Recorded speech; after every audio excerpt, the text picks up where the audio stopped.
Hi everybody, it's Rolex here, and today I'm back with the Righteous Fire, basically whirlwind slash Righteous Fire type gameplay. It's not really Righteous Fire it's trying to be, but this video is gonna be much shorter. I'm just gonna try to keep it way shorter than the last one. The last one is a little bit too long. But what I found out about this build after I've been trying to min max the character and getting it worked a little bit better in terms of mapping and also bossings as well. So as you can see, I had about I don't know, like 1.4k more energy shield and a little bit more life, uh, and all of that because I decided to drop the whole thing, right, and then get a from nothing so that I can slot in. Where is it? So I slot in from nothing here instead and grab from the oasis, right? So this spot right here, as you can see, you get like four for your mandatory damage point, but it's also giving you access to insane amount of area of effect as well. So 15%, 8%, 8%. So I can drop this entire tier, like, area of effect, because um after I, like fiddle around with this one, it's like, yeah, the area doesn't really do that much. And also, this part of the tree, it's pretty bad compared to anywhere you want to be for this build. So it doesn't have spell damage. It does got some fire damage, but it's like, yeah, it's barely got anything, right? So you get like 10% magnitude, 15 fire here. You get, a little bit of like 25% fire damage, and in total, you lost about like 80% total fire damage from here, from this spot. But this way, when you go up here, you get insane amount, right? You get 20 magnitude just from to this node. You get 8% extra, and then you get like 40% fire damage here. So it's quite literally like night and day compared to this spot, right?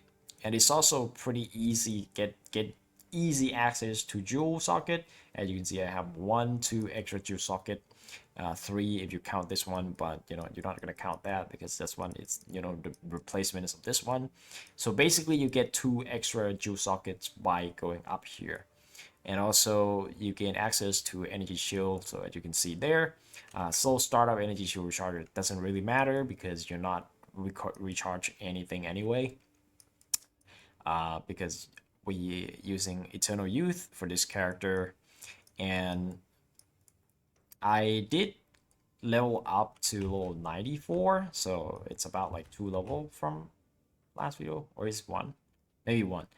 But the whole point of getting to level 96 after this, I think level 96 would be a sweet spot so that I can grab this node without using the weapon set to point. Currently, I just put points in here instead, right? So next 2 level, level 96, I'll grab this one as the main point, and then the rest of the point, 3 point there for the second weapon set, I will just put it here. So that's like 24 spell damage for my second weapon set, and then you have this node works all the time. So with this node, you get 15% increased damage for each type of elemental elements on enemy. So you can shop them with your companion, and then you always ignite them. So you're gonna have 30% increased damage. And if you want to be more, uh, you know, what is it called, like more try hard in terms of getting more damage from this node, you can run with Frostbolt as well. So you can run this one. And as you can see, I have a little bit less spirit compared to last time because I run a new scepter. This one, I think I bought it for like, I don't know, like 10, 20 exalt something. Spirit doesn't really matter that much. You want something like attack speed for ally, so this guy can attack a little bit faster, and then you want some strength, right? That's the whole thing about this. But you don't really need attack speed at all. He has to attack once. Getting some accuracy would be nice as well, so he doesn't mid all the time. Currently, sometimes he does mid and it's gonna be quite annoying that you lost 40% of your damage just because he's not hitting it, his attack. So it's kind of a little bit sad. And that's probably all the passive tree that I changed. Yeah, I do swap some weapon set 1 to grab this instead for 10% area of effect, and also some movement speed and attack speed. So this one, it's a little bit nicer for mapping. For bossing, it doesn't really matter that much for these nodes, right? It's like the weapon set 1 for boss, it does not really do anything. It's just basically there for, you know, some defense mechanic as well. Like I have escape velocity for weapon set 1, because this node, you don't need it to be a global node because it doesn't really increase your damage. The only thing that you need to be global is, you know, your damage point, because the magnitude of ignite and magnitude of ailment do scale on your second weapon as well. So you want it to be global.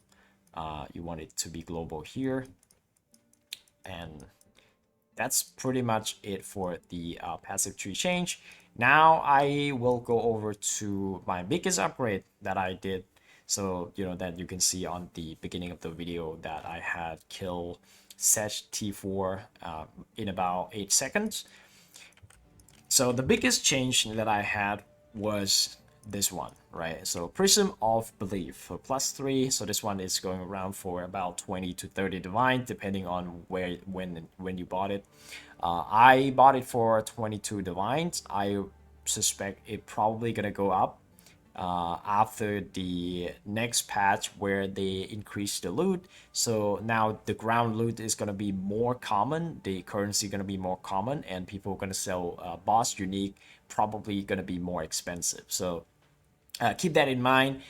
But I don't know if this is going to be the case or not. But if you want to get it, you know, get it before the next patch drop, because I suspect this one would probably go to like 30 to 35 divine orbs in probably in a week or something, if people are still playing. But that's if you want to get this one, right? You don't need to get +3, but I recommend if you're gonna get it at all, just get +3, right? If you play the same variant that I play, because if you play Gemling, you don't need +3. You probably can get away with +2, because Gemling has an extra +2 level gem on the on the Ascendancy.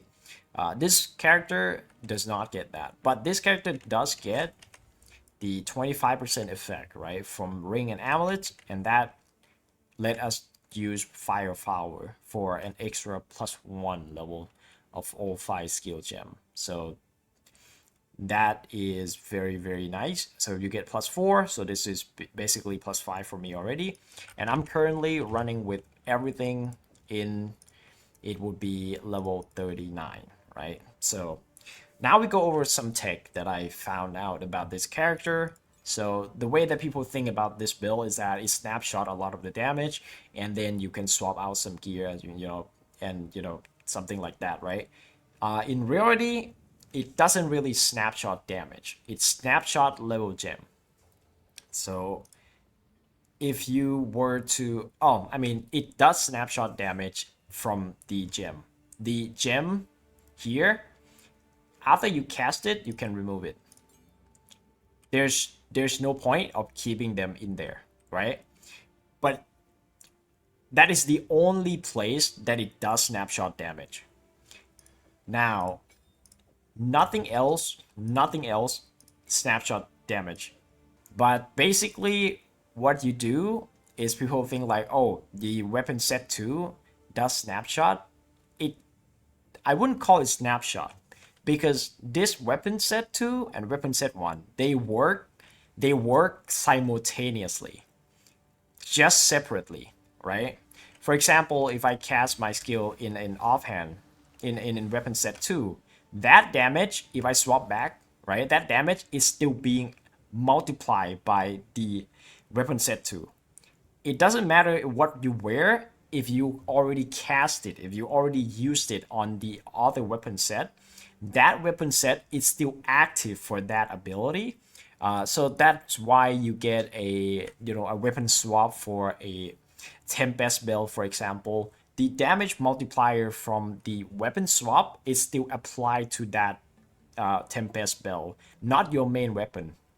So that's why it does work like that, because it doesn't snapshot, it just works simultaneously. So that means whenever you have nodes like this, right, that apply to your second weapon set, these nodes only apply to spell or skills that used by that weapon set, right? But the global passive will work for both weapon sets, but the specialization only work with the weapon that you chosen to cast with, to use with. So that means it dynamically updated your damage based on what you're wearing. Here comes the biggest snapshot thing. You can snapshot level gem in any place. Don't need to be on your weapon, don't need to be on your gear. It can be on the jewel as well. So you can put a jewel in, you can put your gear in, you can cast it, right? That is already snapshot for a level, let's say level 33, right? So if I put in everything, right, that is going to be, I'm just gonna use whirlwind just so that you can see. And then you use this. That is already snapshot at level 39. The damage does not matter.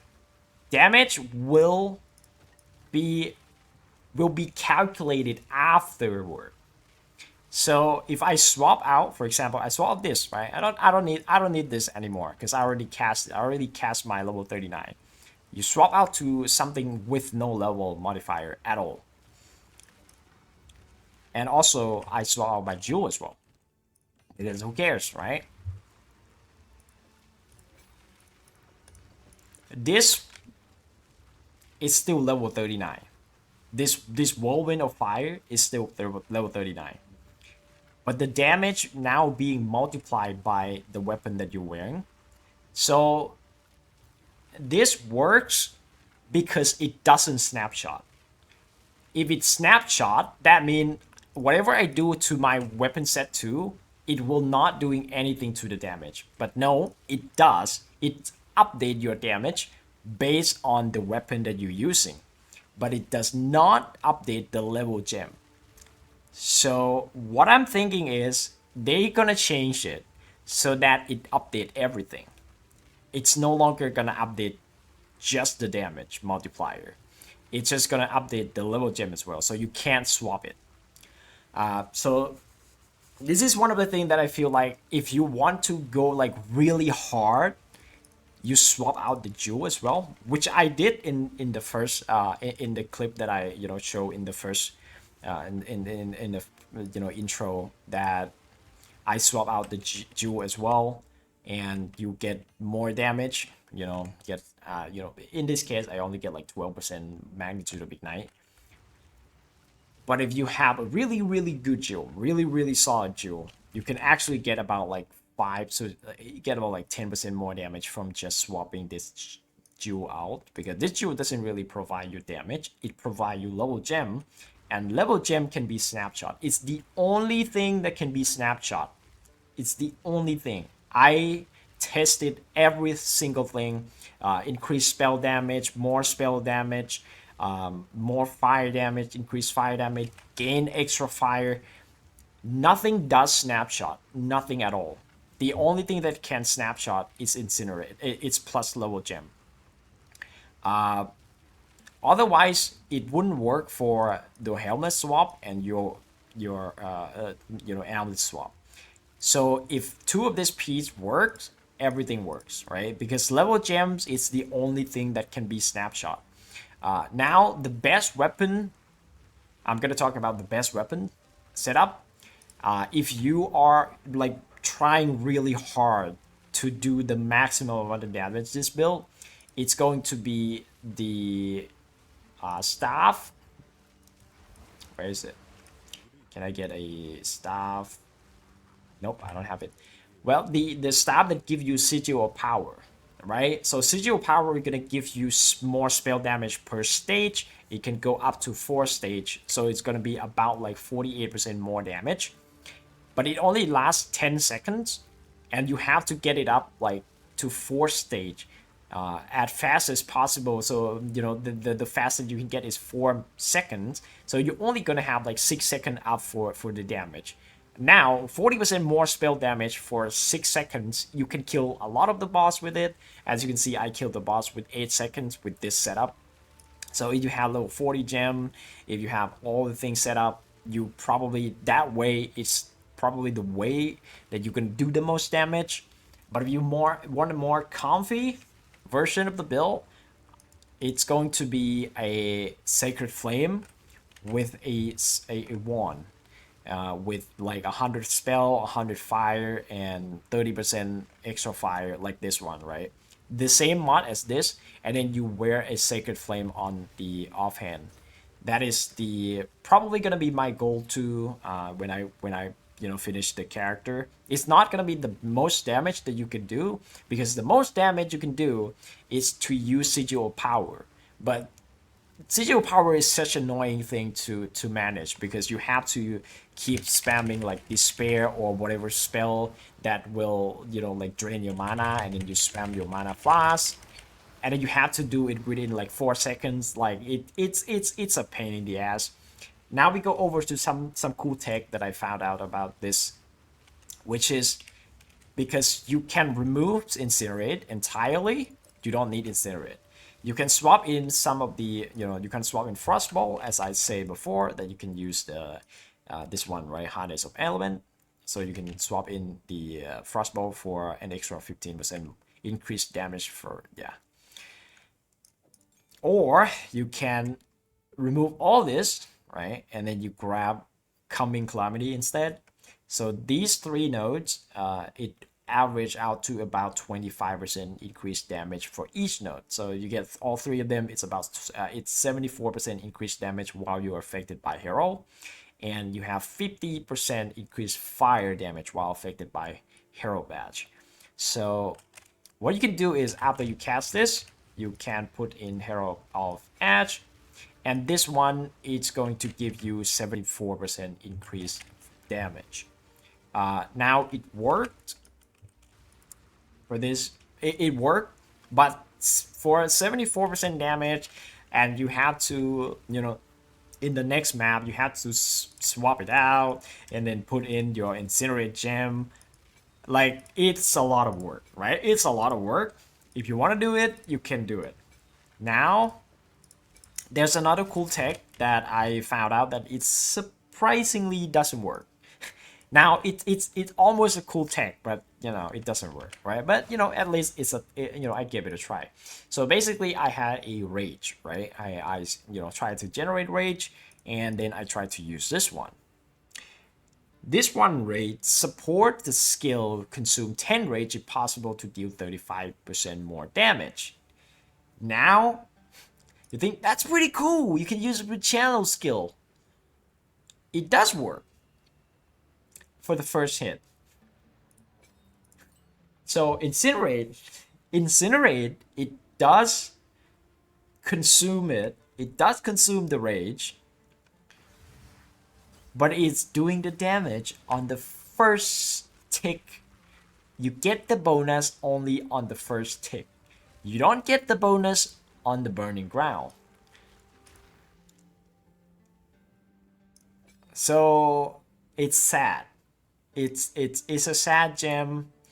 I wish it worked for the entire channeling duration, but it doesn't. So it's just almost a cool tech, but it's not. Okay, so that one done. Now let's go over to what I swap.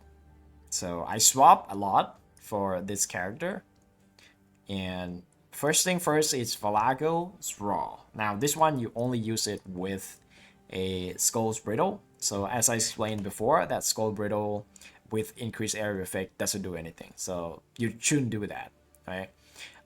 Now you have to figure it out by yourself how much damage you need to be taking in order to proc Valaco. So for example, currently I have a mana cost of 44 and I take 99% of mana cost you pay for your skill as physical damage. And then the so 99, it's like 43, so 43 flat physical damage, 5% of that converted into elemental damage, and some of them will be lightning damage, right? So you need a little bit of like 2, maybe like 3 lightning damage hit to proc the Valakos. Sometimes the damage is so low that it's kind of like it just got removed, that it doesn't proc this one. So you have to make sure at least you proc the Valaco. So this is going to be like get as much as possible mana cost here, right? Take physical from mana cost here. Get as much as possible. Unless it's cost you like a lot. I wouldn't pay for more than, I don't know, like 40 exalts or something, 50 exalts. I wouldn't pay for more than that. But if you have money, just go for it. Doesn't matter that much because you're only going to use this at the beginning of the map. So what you do is you put it in like this, and then you put it in like that, and then you spam, you get frenzy charge, and then you use whirlwind lance, and then you swap back, right? You swap your charm back, and then you start casting your ability with all the plus level gem. In this case, I have Prism of Belief, right? But I wouldn't use this when I'm mapping because it like monsters dying like instantly anyway. So like, why would I do that? So in mapping, I would just swap into my Peats, and then I'll cast Incinerate, and then that's it. And then you can swap in your gear back and then put in the most damage. The most damage of your wand or your staff or whatever, right, to the second weapon set. And now you can just start blasting. Well, not really blasting. This character is pretty slow compared to a lot of the Gemling variant, but it's still pretty fast compared to my warrior, and it's pretty fun to put it together. This character is probably gonna go a little bit further. I still enjoy, gearing the character and probably min-maxing. So my tree is probably going to change again. After I hit level 96, I'll probably like, revise some of the node that is probably not really that good. But that's pretty much it for this video. This video is a quick update on my character. So if you want to follow this character, I probably wouldn't recommend it at this point. Because this character would probably cost you like way too much for the ability that it can do. Like it's not really that good. I'm gonna say this right now. Like you see the damage, you see the number of energy, the amount of energy shield, you see the area of effect, you'll be like, oh my god, that looks cool. I'm gonna say it that it's probably not worth it for this variant of the version of the build. Now the end version of this build, the character, will probably use a corrupted black flame with either increased damage on the enchant or the 60% magnitude.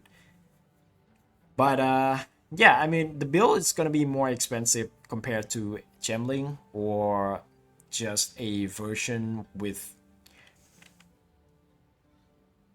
probably less gear, right? Like I don't know. At level 34 Incinerate, I had about like 2 million DPS. At level 39, I had about 4 mil. It's okay in terms of like mapping. It's okay in terms of kill boss.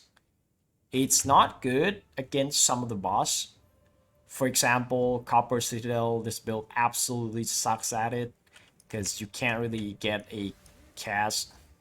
You can't really like get your cast of Incinerate in before the second phase starts. So and then also Arbiter, this build is probably dog shit against that as well, because you are looking at a boss that require you to move a lot, and this build, I'm not really fast. Like this build, it's just not fast for this version of the build.